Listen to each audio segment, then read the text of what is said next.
Са тук! Преоблякох се. Как нещо ме уливаш по човек? Ами така сме, рак. Отивам да се взема връх. Ма побързай, защото няма да чакам милиард години. Какво да бързам, човек? Това беше супер много от твоята страна. Може. Чакай да се обуя поне. Излизаме, къде ще ходим? На бар? На кораба ли? Пуси да го това шише като туба с вода. Твоето шише съм взела. Твоето. Брадър, не ми пука. Дай ми тъпто шише, ако обичаш.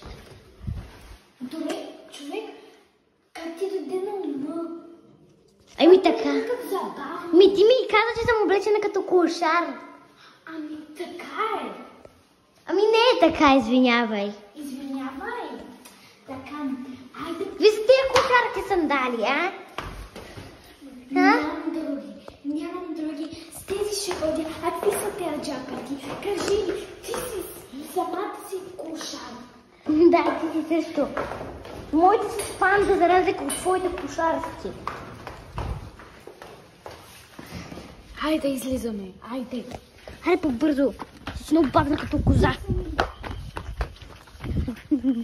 Стоп ли? Не разбираш начин. Това е супер тъпо беше. Това беше много тъпо. И моята приятелка, най-добрата ми приятелка, има най-хубавия план. Обаче, той ще тече в пълна пара. Знаеш ли, аз ти казах много, ама ще видиш, много ще се върне. Айде просто излизаме. Иначе, ако беше на твое място, нямаше да го направи.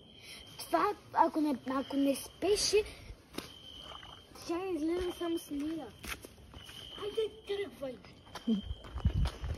Това беше наистина супер тъпо от твоя страна. Ами не пък няма. Не е тъпо. И аз мога да ти кажа същото, обаче ти няма да ме залееш вода, нали? Аре, излизай по-бързо. Като кошар ли съм аз? Да. Не, моля те. Като кошар ли съм аз? Да. Като кошар съм. Да. Ще видиш ли?